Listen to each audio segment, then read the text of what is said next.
कहानी की शुरुआत में एक बड़ा सा जायंट क्रेचर एक सूटकेस लेकर भाग रहा था। इधर उसके पीछे दो लोग पड़े हुए थे, जैक और रॉय। निक उस जायंट पर गोली चलाने वाला था, लेकिन तभी उसके ऊपर एक गाड़ी गिर जाती है और निक को उस गाड़ी से एक खरोंच भी नहीं आती। इसके बाद हमें निक 3-4 दिन पहले की कहानी बताता है। हम देखते हैं कि निक अपने घर के बाहर रात में एक गड्ढे में कुछ सोने के टुकड़ों को छुपा रहा था और फिर उसके ऊपर एक पेड़ लगा देता है। और फिर अगली सुबह हम निक को उसकी वाइफ जूलिया के साथ देखते हैं। ये दोनों एक दूसरे से बहुत प्यार करते थे। तभी इधर बातों ही बातों में निक की वाइफ का ध्यान उस पेड़ पर जाता है जिसे कि निक रात लगा रहा था। वो निक से पूछती है कि रातों रात हमारे घर में ये पेड़ कहाँ से आ गया, जिस पर निक उसे कहता है कि ये तो यहीं पर था, शायद रात ही में बड़ा हो गया होगा। इसके बाद निक अपनी वाइफ से पूछता है कि क्या तुम बड़ा घर या बड़ी कार की ख्वाहिश नहीं रखती हो। तो इसकी वाइफ उसे कहती है कि मुझे बस तुम्हारा प्यार चाहिए। अब इसके बाद निक अपने काम पर निकल जाता है, जहाँ हमें पता चलता है कि निक एक पुलिस ऑफिसर है और पिछली रात को उसे और उसके पार्टनर को एक ड्रग डीलिंग रेड पर बहुत सारा सोना मिला था, जिसे कि इन दोनों ने आपस में 50-50 कर लिया था और निक ने अपने गार्डन में उस सोने को छुपा दिया। लेकिन अब जब निक अपने पार्टनर बॉबी से मिलता है तो वो उसे कहता है कि मुझे वो सोना नहीं चाहिए, इसलिए मैं उस सोने को वापस कर दूंगा। ये सुनने के बाद उसका पार्टनर बॉबी भी उसे कहता है कि मुझे भी वो सोना नहीं चाहिए और वो दोनों ही उस सोने को वापस कर देंगे। तभी इन्हें एक ड्रग माफिया गैंग की इन्फॉर्मेशन मिलती है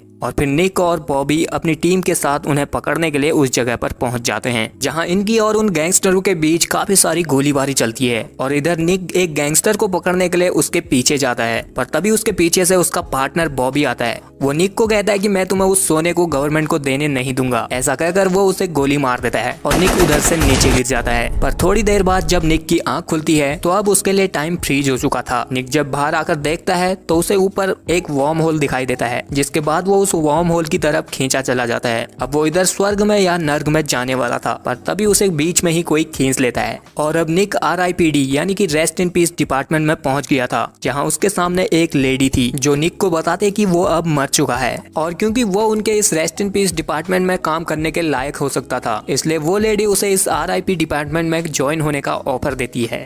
इस डिपार्टमेंट में वो लोग मरे हुए उन लोगों को पकड़ते थे जो सजा से बचकर चुपचाप धरती पर रहते थे और इन लोगों को डेडोज कहा जाता था। इसके बाद वो लेडी निक को बताती है कि अगर तुम इस डिपार्टमेंट में ज्वाइन होते हो तो तुम्हें तुम्हारे शहर पर काम पर भेजा जाएगा और इस डिपार्टमेंट में तुम्हें 100 साल तक काम करना पड़ेगा। अब इधर निक ये जानकर तुरंत इस डिपार्टमेंट में ज्वाइन होने के लिए कह देता है, क्योंकि उसे वापस धरती पर अपने शहर जाने का मौका मिल रहा था और वो वहाँ जाकर अपनी बीवी से मिलना चाहता था। इसके बाद वो लेडी निक को उसके पार्टनर रॉय से मिलाती है। अब से निक को इसी के साथ मिलकर काम करना था, जिसके बाद ये दोनों वापस अर्थ पर आ जाते हैं, जहां सबसे पहले निक अपनी वाइफ को देखना चाहता था।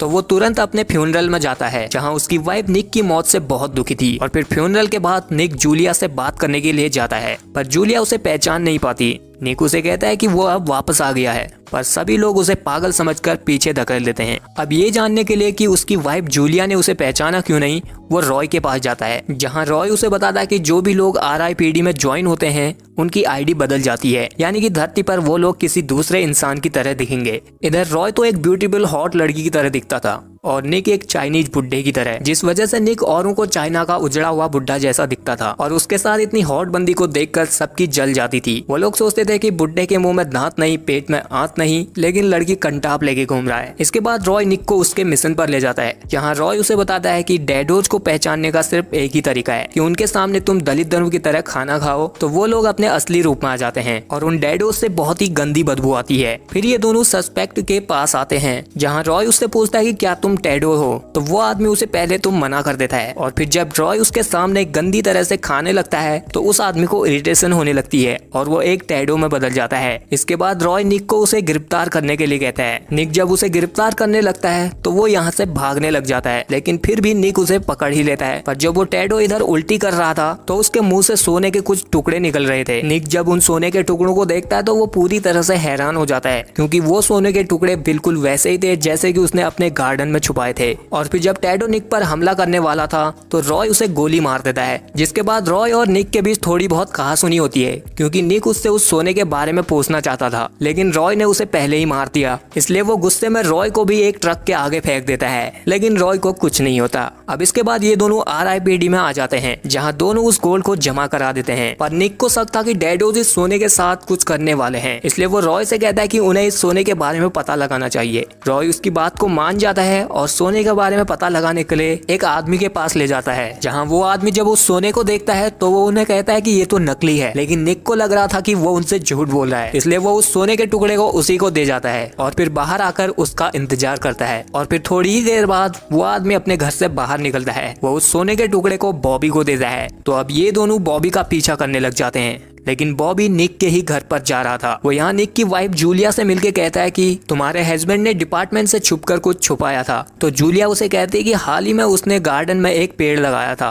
बॉबी जब वहाँ से उस पेड़ को उखाड़ता है तो उसे वहाँ से वो सोना मिल जाता है और जूलिया ये देखकर हैरान और दुखी हो जाती है कि उसका पति भी ऐसा कुछ कर सकता है। और वहीं दूर से निक और रॉय भी ये सब देख रहे होते हैं और अब ये देखकर रॉय को भी निक पर शक होने लग जाता है। तो निक उसे बताता है कि उसे इस गोल्ड के बारे में कुछ नहीं पता था, ये तो उसे और बॉबी को एक ड्रग रेड के दौरान मिला था। जिसके बाद अब ये दोनों बॉबी का पीछा करते हैं। वहीं हम बॉबी को देखते हैं जिससे मिलने के लिए एक मोटा सा आदमी आता है और बॉबी उसे वो सारे गोल्ड के टुकड़े का बैग दे देता है। जिसके बाद रॉय और निक उस मोटे आदमी को पकड़ लेते हैं और उसे कोने में ले आते हैं, जहाँ वो दोनों उससे उस सोने के बारे में पूछते हैं। पर वो आदमी इन्हें कुछ नहीं बताता। वो खुद भी एक टैडो था, तो वो फौरन मॉन्स्टर में बदल जाता है और फिर उस सूटकेस को लेकर भागने लगता है। निक और रॉय उसे पकड़ने की कोशिश करते हैं, पर वो टैडो रॉय को भी अपने साथ घसीट ले जाता है। और ये मूवी का वही फर्स्ट वाला सीन था। इधर जब निक उसे गोली मारने वाला था तो उसके ऊपर गाड़ी गिर जाती है, लेकिन फिर भी ये दोनों जैसे तैसे करके उससे उस बैग को लेने में कामयाब हो जाते हैं। जिसके बाद वो दोनों सीधे RIP डिपार्टमेंट में जाते हैं, जहाँ उन दोनों को ऑफिसर बहुत डांटती है क्योंकि उनकी वजह से एक टैडो दुनिया की नजरों में आ चुका था। इसके बाद वो ऑफिसर इन्हें उन सोने के बारे में बताती है कि वो सोना कोई आम सोना नहीं है। अगर उन लोगों ने सारे सोने को इकट्ठा कर लिया तो वो उससे एक प्राचीन हथियार बना लेंगे, जिससे वो लोग मरे हुए लोगों को धरती पर ले आएंगे। यानी कि मरने के बाद लोग जिस पोर्टल के जरिए स्वर्ग या नर्क में जाते हैं उसको वो लोग अपनी प्राचीन डिवाइस से उल्टा कर देंगे, जिससे सभी मरे हुए लोग नीचे धरती पर आ जाएंगे। साथ ही यहाँ पर अब निक और रॉय को भी RIPD से निकाल दिया जाता है क्योंकि उनकी वजह से टैडो दुनिया के सामने आ गया था। वो ऑफिसर इन्हें कहते हैं कि आज उनका आखिरी दिन है, RIPD में कल उन्हें जजमेंट के बाद मिटा दिया जाएगा। अब इसके बाद निक एक बार फिर अपनी वाइफ जूलिया से मिलने जाता है, जहाँ वो जूलिया के चेहरे को वैसे ही छूता है जैसे कि निक उसे पहले छुआ करता था, जिससे जूलिया को भी एहसास होने लगता है कि निक वही है। पर जब वो अपनी आंखें खोलकर देखती है तो उसके सामने एक चाइनीज बुड्ढा था जो उसके गाल सहला रहा था, जो कि एक्चुअल में निक ही था। पर जूलिया उसे देखकर यहाँ से भाग जाती है। जिसके बाद रॉय निक को समझाता है कि वो अब मर चुका है, अब उसे अपनी वाइफ को मूव ऑन करने देना होगा, जिससे वो भी अपने इस दुख से जल्दी बाहर आएगी। लेकिन निक और उसके बीच इधर काफी बहस होती है, पर फिर अंत में निक समझ जाता है कि उसे अब अपनी वाइफ से ज्यादा नहीं मिलना चाहिए। जिसके बाद ये दोनों डिसाइड करते हैं कि वो लोग ये पता लगाएंगे कि डैडोज उस सोने को क्यों इकट्ठा कर रहे हैं। अब इधर रॉय को शक था कि बॉबी भी एक डैडो है। उसे लगता था कि शायद वो अपने आसपास की गंदगी को छुपाने के लिए किसी ब्रेसलेट का यूज कर रहा है, क्योंकि निक उसके हाथ में हमेशा एक ब्रेसलेट देखता था। जिसके बाद उधर निक की वाइफ बॉबी को कॉल करके बताते कि उसे आज एक चाइनीज बुड्ढा मिला था जो उसे अपना नाम निक बता रहा था, जिससे बॉबी समझ जाता है कि निक मरने के बाद RIPD में ज्वाइन हो गया है। तभी इधर पर रॉय और निक उसे पकड़ने के लिए आ जाते हैं। इससे पहले कि बॉबी यहाँ से भागता, निक उसे गन पॉइंट कर देता है और उसे अपने हाथ के ब्रेसलेट को खोलने के लिए कहता है। और फिर जब वो उस ब्रेसलेट को खोलता है तो उसका पूरा घर खंडर में बदल जाता है और तहस नहस हो जाता है। और फिर निक और रॉय उसे और उसके सोने को लेकर सीधे RIP डिपार्टमेंट में आ जाते हैं। लेकिन ये प्लान तो बॉबी का ही था, क्योंकि वो RIPD से सारे सोने को लेना चाहता था, तभी वो लोग उस डिवाइस को बना पाएंगे। इसलिए वो यहाँ अपने साथ एक डिवाइस लाया था जिसे वो ऑन करके RIPD के पूरे डिपार्टमेंट को ही फ्रीज कर देता है। जिसके बाद वो इधर के सभी डैडोज के साथ मिलकर RIPD से उस सारे सोने को ले जाता है, जिससे वो लोग मरने वालों को पोर्टल के जरिए वापस लाना चाहते थे। इसके बाद रॉय उस डिवाइस को गोली मारने में कामयाब हो जाता है, जिससे ये लोग वापस नॉर्मल हो जाते हैं। पर अब तक सभी डैडोज सोना लेकर यहाँ से भाग चुके थे। वो डैडोज अब अर्थ पर पहुंच चुके थे। वो लोग यहाँ एक बिल्डिंग पर उन सभी सोने के टुकड़ों को जोड़ने लगते हैं ताकि वो लोग उस मशीन को बना पाए जिससे मरे हुए लोग धरती पर आएंगे। तभी यहाँ पर RIP डिपार्टमेंट के लोग और निक और रॉय भी पहुंच जाते हैं। वो लोग इन सभी डैडोज के साथ लड़ने लगते हैं। दूसरी तरफ उधर बॉबी ने निक की वाइफ जूलिया को भी अपने पास बुलाया था, क्योंकि वो लोग जिस वेपन को बना रहे थे उसे एक्टिवेट करने के लिए किसी इंसान की बलि देनी पड़ती थी। वो इधर जूलिया को अपना असली वाला डैडो रूप दिखाता है, जिससे जूलिया बहुत डर जाती है और फिर वो जूलिया को उसी जगह पर ले जाता है जहाँ पर कि उन लोगों ने वो वेपन बनाया था। लेकिन तभी इधर पर रॉय और निक भी पहुंच जाते हैं पर इससे पहले कि निक